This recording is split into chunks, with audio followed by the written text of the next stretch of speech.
ये कहानी है एक अय्याश राजा की, जो अपनी नौकरानी तक को नहीं छोड़ता और हमेशा उसके साथ संबंध बनाने के फिराक में रहता था, जिसका राजपाट खत्म हुए सालों हो गए, लेकिन उसे अभी भी ऐसा लगता है जैसे वो कोई शहंशाह है। सूरज से अपने राजघराने के आखिरी वारिस थे। उनके पास पैसों की कोई कमी नहीं थी, इसलिए वो अक्सर शहर जाकर ऐश और मौज मस्ती में ही अपना समय बिताते थे। एक शाम जब वो शहर से लौटकर अपनी हवेली की ओर आ रहे थे, तभी उनकी नजर सामने से आती बतारी पर पड़ती है, जो उसी हवेली में झाड़ू पोंछा का काम करती थी। बतारी को देखते ही सूरज सिंह की नीयत बदल जाती है और वह उसका रास्ता रोक कर खड़े हो जाते हैं। इससे पहले कि बतारी कुछ समझ पाती, सूरज से उसे जबरदस्ती पकड़कर पास की झाड़ियों की तरफ खींच ले जाते हैं और फिर उसके साथ जबरदस्ती करते हैं। देर रात जब सूरज सिंह अपनी हवेली पहुँचे तो उन्होंने देखा कि उनकी पत्नी दिव्यानी गहरी नींद में सो रही है। असल में कुछ साल पहले जब सूरज सिंह अपनी मौज के लिए जीबी रोड गए थे, वहीं उनकी मुलाकात दिव्यानी से हुई थी, जो उस समय कोठे पर काम करती थी। उसकी खूबसूरती से प्रभावित होकर सूरज सिंह ने बाद में उससे शादी कर ली और उसके बेटे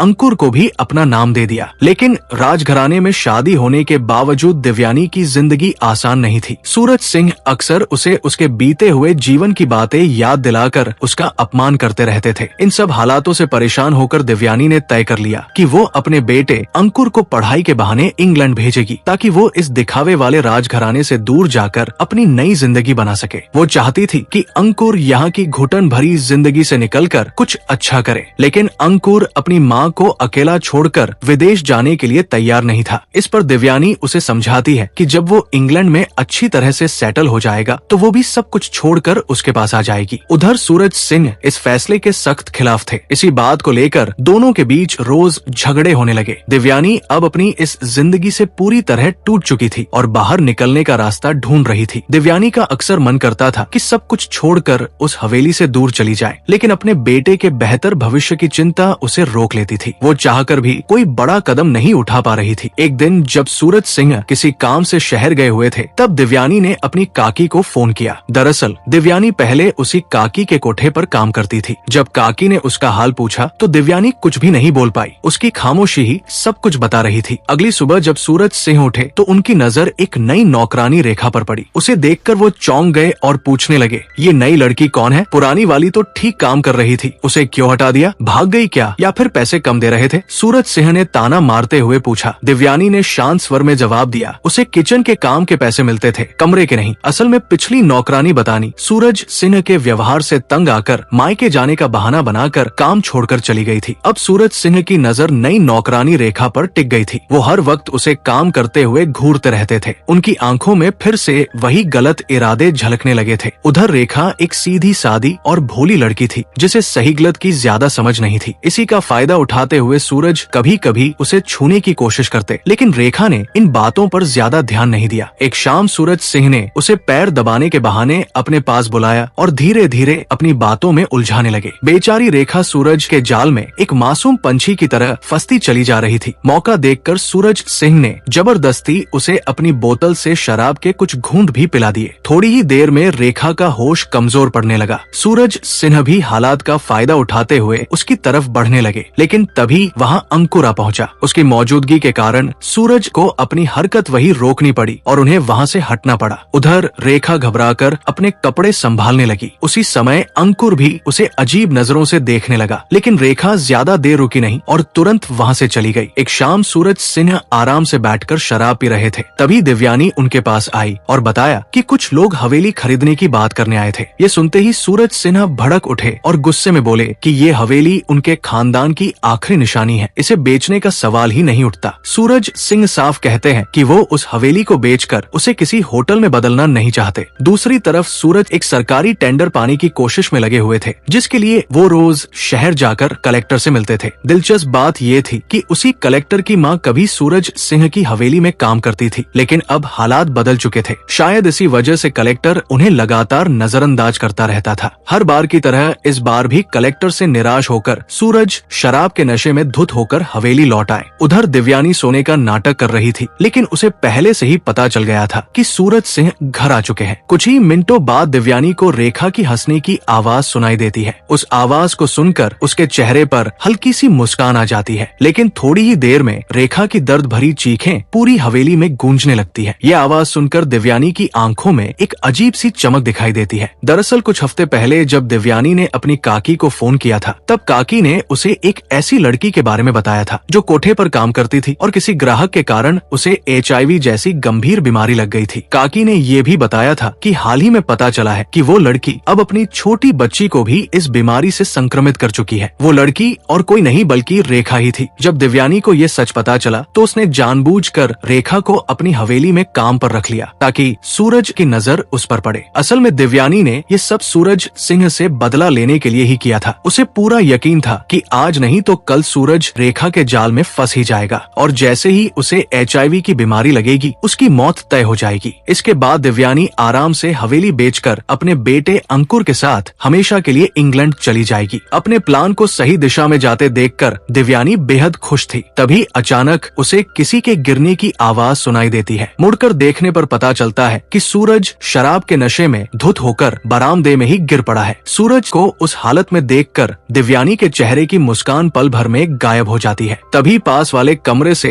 रेखा की दर्द भरी आवाजें अब भी सुनाई दे रही थी। ये सुनकर दिव्यानी को समझते देर नहीं लगती कि उस कमरे में रेखा के साथ कोई और नहीं बल्कि उसका अपना बेटा अंकुर ही है। तो इस तरह दिव्यानी खुद ही अपने बिछाए जाल में फंस गई। जिस बेटे के उज्जवल भविष्य के लिए उसने इतना बड़ा कदम उठाया था, आखिर में उसी को हमेशा के लिए खो बैठी। जिस बदले की आग में वो सब कुछ कर रही थी, वही आग उसकी अपनी जिंदगी को भी जला गई। वैसे इस सीरीज में ऐसी ही और भी कहानियां हैं। अगर आप चाहें तो बाकी बची कहानियों का भी हम वीडियो लेकर आएंगे। बस कमेंट करके जरूर बताएं कि आप उन्हें देखना चाहते हैं और अगर आपको ऐसी स्टोरीज पसंद आती है तो हमारे चैनल के दूसरे वीडियो भी जरूर देखिए।